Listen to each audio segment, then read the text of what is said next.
बच्चों, my name is काजल विश्वकर्मा। अब मैं आपको स्टैंडर्ड 4th का सेकेंड चैप्टर हीरा मोती का जो हमारा अधूरा एक्सरसाइज बाकी था वो आज हम कंप्लीट करेंगे। हमने हीरा मोती का चैप्टर पढ़ा, उसका अर्थ जाना, फिर उसका एक्सरसाइज भी किया, कुछ क्वेश्चन आंसर भी किए, फिल इन द ब्लैंक्स किया, ट्रू फॉल्स किया, मैचिंग किया। अब हम भाषा कौशल का थर्ड क्वेश्चन ग 3 पर्यायवाची शब्द लिखिए, उसका अर्थ लिखेंगे। 3 पर्यायवाची शब्द, मैं यहाँ पे पर्यायवाची शब्द लिखती हूँ, सिर्फ आप लोग पर्यायवाची शब्द लिखिए। अब जैसे कि पहला बैल, बैल का पर्यायवाची शब्द यानी समानार्थी शब्द, जिसका अर्थ समान हो उसको हम पर्यायवाची शब्द बोलते हैं। तो बैल का हमें 3 अर्थ लिखना है, 1, 2 और 3। पहला होगा वृष, दूसरा होगा ऋषभ,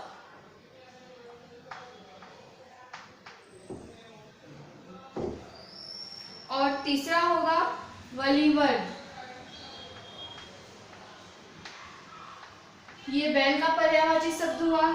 अभी दूसरा होगा रात, रात का होगा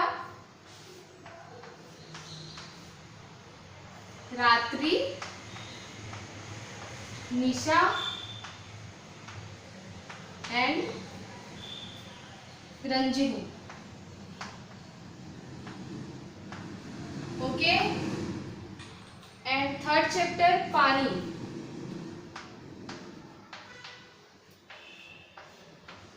पानी का होगा पहला जल, दूसरा होगा नीर, तीसरा होगा ससिल।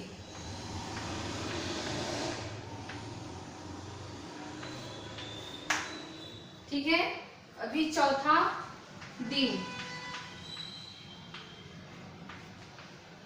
दिन का होगा दिवस,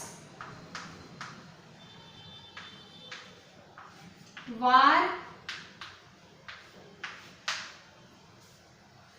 एंड याम। नौ भी होता है और याम भी होता है।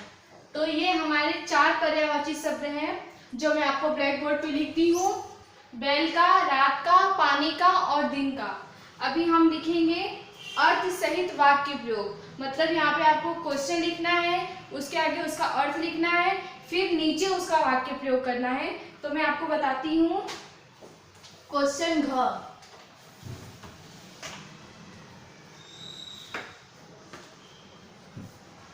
यहाँ से स्टार्ट करती हूँ।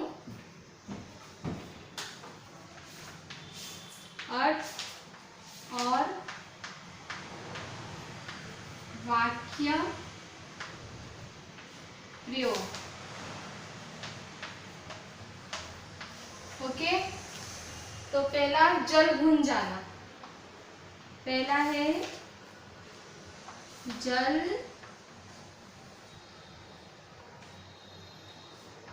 भून जाना। इसका अर्थ होगा ईर्ष्या से अत्यधिक दुखी होना, ईर्ष्या से अत्यधिक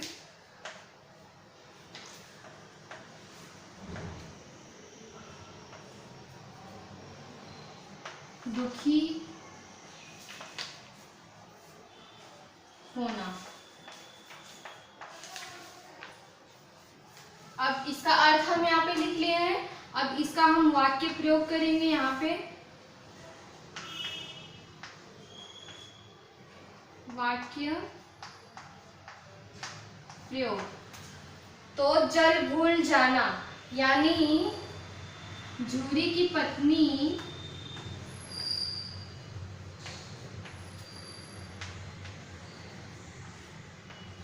दोनों बैलों को देखकर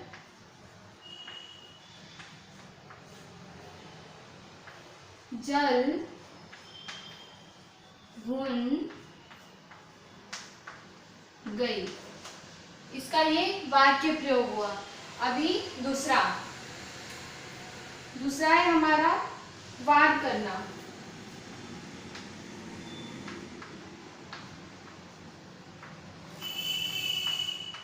वार करने का अर्थ होगा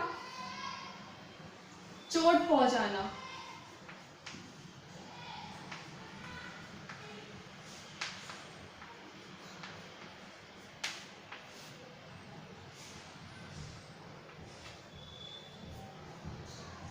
ठीक है, अब इसका वाक्य प्रयोग।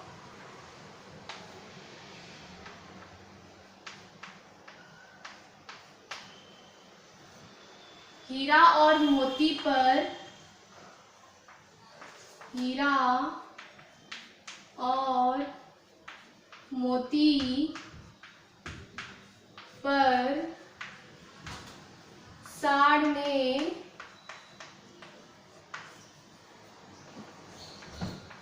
वार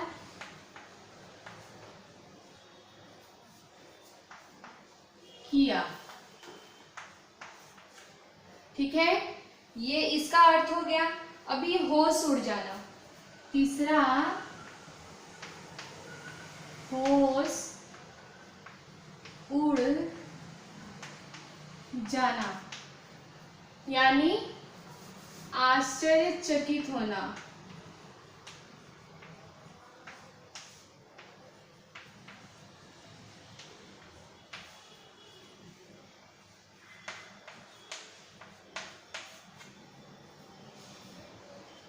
इसका वाक्य प्रयोग।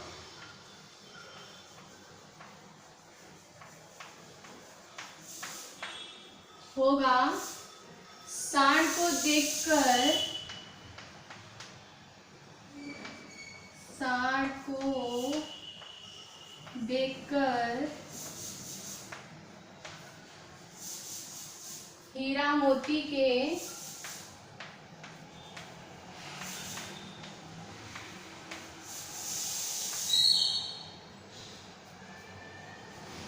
होश उड़ गए। ठीक है, ये हमारा तीसरा क्वेश्चन हुआ। चौथा, कचुम्बर निकाल देना।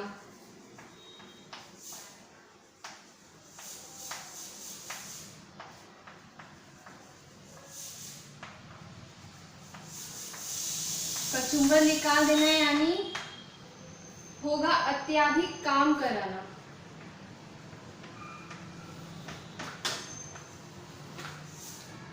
अत्यधिक काम कराना। ठीक है, अभी इसका वाक्य प्रयोग।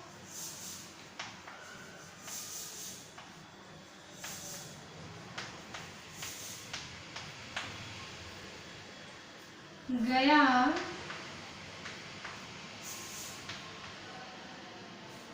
हीरा मोती से काम कराकर उनका कचुम्बर निकाल देते थे। ठीक है, अभी हुआ पांचवा, दम आ जाना। दम आ जाना यानी राहत मिलना। राहत मिलना। इसका वाक्य प्रयोग।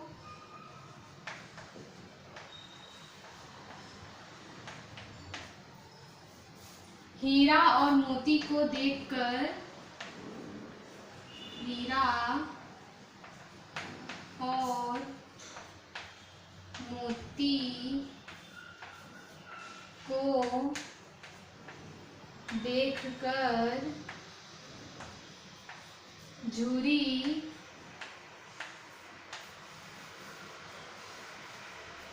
को दम आया, यानी राहत मिली।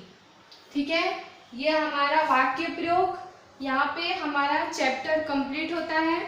तो हमने यहाँ पे क्या क्या देखा था, हीरा मोती की कहानी देखी थी, फिर उसका शब्दार्थ लिखने के लिए भी बोला गया था, क्वेश्चन आंसर भी बुक्स में लिखना है। इसकी टिप्पणी जो है ये आ रहा है, ये आपको नोटबुक में लिखना है और क्वेश्चन आंसर आप बुक में लिख सकते हैं। फिर यहाँ पे हमारा चैप्टर कंप्लीट होता है पूरा 4th चैप्टर, तो ये आप अपनी बुक नोटबुक में भी लिखना। अभी इसके आगे है 3rd चैप्टर, उसका कुछ पॉइंट मैं आपको बता देती हूँ। चैप्टर का नाम है मेरे बाबा, मतलब यहाँ पे एक 87 साल का एक बूढ़ा रहता है, उसके 2 बच्चे रहते हैं।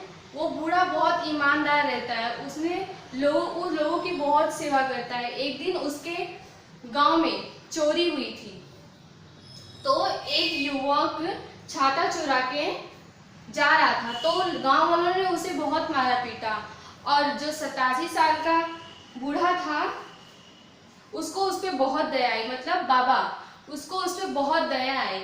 तो उसने उसको छुड़ाया। फिर उसके बाद बोला कि आप चोरी क्यों करते हैं, तो उसने बताया अपना पेट चोरी भी कराता है। वो भूखा, कई दिनों से भूखा था, उसे भोजन नहीं मिल रहा था, तो बाबा ने उसे भर पेट भोजन कराया।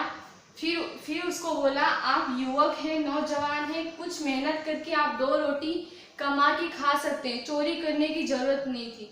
तो मेरे बाबा में यही लिखा है कि हमें हमेशा ईमानदार रहना चाहिए, कभी चोरी चमारी नहीं करनी चाहिए, हमें गलत रास्तों पे नहीं जाना चाहिए और हमें हमेशा सच का साथ देना चाहिए। तो 3rd चैप्टर में आपको नेक्स्ट वीडियो में बताऊंगी। तब तक के लिए आप अपना ये चैप्टर कंप्लीट कर लेना और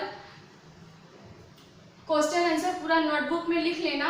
तब तक के लिए आप घर में रहें, अपने सेफ रहें, सुरक्षित रहें। Thank you so much.